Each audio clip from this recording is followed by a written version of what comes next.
Сәлем достар! Бүгін біз сіздермен индекстермен жұмыс жасаймыз және сірезді өтеміз. Сірез қазақша айтатын болсақ, кесу немесе қию деп аударуымызға болады. Алдымен тізім ашайын. S деген тізім ашайын. Ішін сандармен толтырайын. Осы жетіп қалар. Енді, өзіңіз білесіздер, мен экранға барлық тізімде емес, тек белгілі бір элементін ғана шығарғым келсе, мен аламын да оны индексі бойынша шығарамын.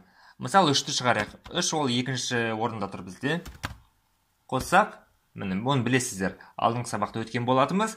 Егер артынан басып санағандағы екінші элементін шығарғыңыз келсе, -2 деп жазамыз. 8-ді шығарды.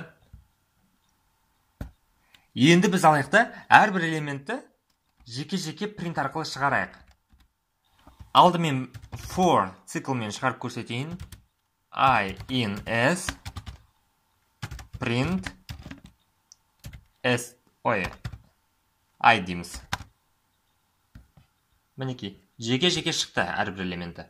Дәл осыны while циклмен жазсақ қалай болады? Алдымен санауышымызды ашамыз. I-мызды жазамыз while I-мыз кіші S-мыздың ұзындығынан len S.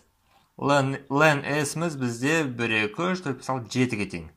7 элемент бар. Осылай болса print S индексі I болады және I-мызды бірге арттырамыз.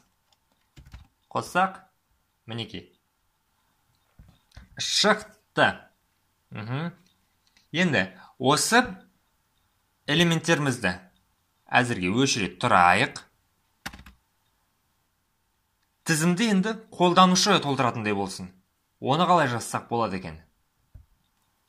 Тізіміміз біздің 10 элементтен тұратын болсын.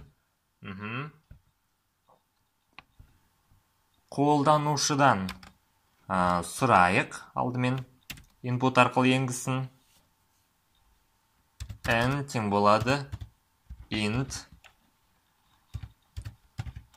input сан енгіз.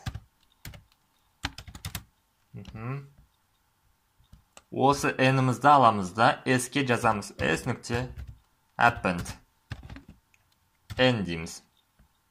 I-ды бірге арттырдық. Енді осы цикліміз бізде 10 рет орындалады және соңында біз аламыз да print тізімімізді экранға шығарамыз. S деп қосайық. Сан енгіз. Толтырайық. 5 элементте пере салу керек еді негізі.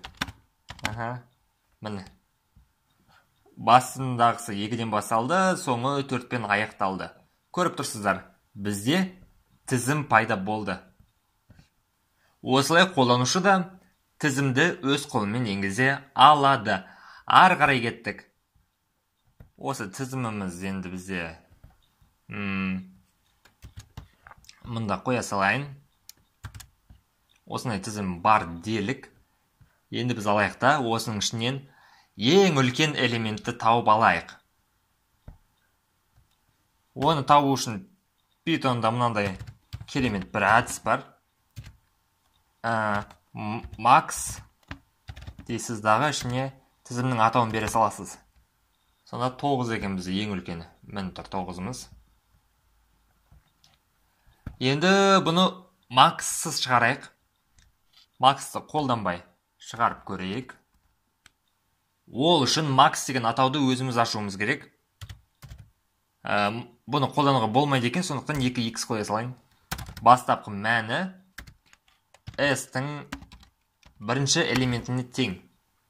Бағанағындай санауышымызды ашамыз. Ол енді қараңыздар, біз 0-ден 0-ді Max-қа беріп қойдық, сондықтан 1-ден бастай салайық. Цикл ашамыз, while циклын. I-мыз бізде len S-қа дейін болсын. Енді салыстырамыз. Егер Max-ымыз бізде кіші болса, SI'дан. Мұндай жағдайда максымыз тең болады SI'ға. Айды бірге арттырамыз. Экранға максты шығарайық өзіміздің. Max X қосайық. Міне, 9-ды шығарды. Бұл бұлай жұмыс істейді. Максқа біз алдықта 2-ні жаздық, көріп тұрсыздар. Макста 2 тұр. Мына жерде 2 тұр. SI'мыз бізде 5-ке тең. Яғни бірінші элементі. Сонда бізде қалай болды? 2 кіші ма 5-тен? Я, олай болса максқа 5-ті жаз дедік. Біреу артты. Макста бізде 5 тұр. 5 кіші ма 6-дан? Я, онда максқа 6 жазды. 6 кіші ма 9-дан? Я, онда максқа 9-ды жазды. 9 кіші ма 7-ден? Жоқ. Онда қайтадан біреу артады. Осылайша циклдің соңына дейін барады. Максымыз бізде 9-ға тең болды нәтижесінде. Енді осы ең үлкен элементтің индексін тауып алайық. Ол үшін тағы да жаңа айнымалы ашамын. Индекс деген бастапқы мәні 0-ге тең болсын. Егер макс кіші SI'дан болса, максқа SI'ді жаздық, және индексіміз тең болады айға. Сонда мына жаққа шығарамыз. Бұлай шығара салайын. Max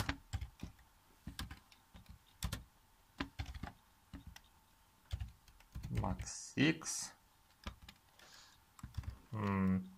және индекс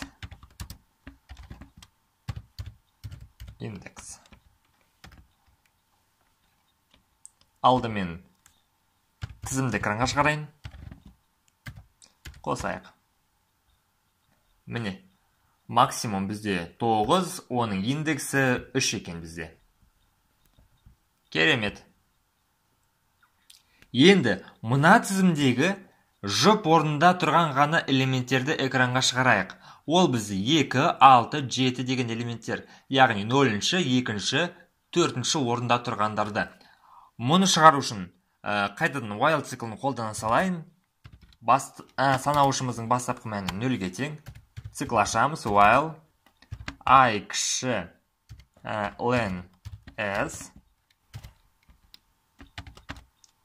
Егер айымыз бізде жұп болса дейміз. Ондай болса print s I. Айды бірге арттырамыз. Қосайық. Міне, тек қана жұп орында тұрған элементтерді бізге шығарды. Енді біз срезға келдік. Срез қазақша кесу немесе қию деп аударсаңыз болады. Ол бұлай. Алдымен, қазір сіздерге түсінікті болу үшін шаблон арқылы жұмыс істейік. List деген алдымен тізімнің атауын бересіз.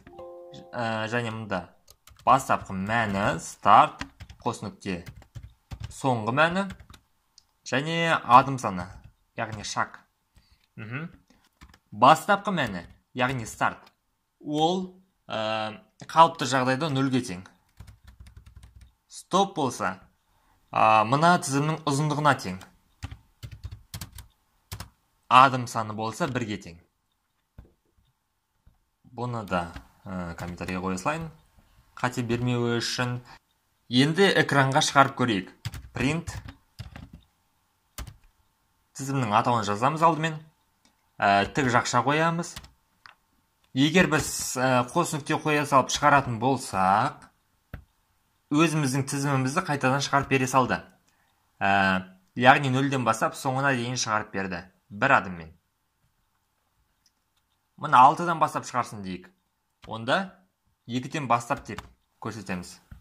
Міне 6-дан бастап бізге шығарды. 6-дан бастап 7-ге дейін ғана шығарсын. 6, 9, 7-ні ғана. Олай болса, 2, 3, 4. 2-ден бастап 4-ке дейін ғана шығаруы керек. Міне. Енді адым санын көрсете аласыз. 2-ден бастап 8-ші элементке дейін шығарсын. 2 адыммен дейік. 6, 7, 2. Көрдіңіздер ғой. Соңына дейін шығару керек болса, былай жасаймыз. 6, 7, 2, 6. 2, 6. 2 адым ойынша ол секіріп көрсетіп жатыр бізге. Мұнда минус деп қойсам да болады. Ол алады, кері төңкеріп шығарып бере салады бізге.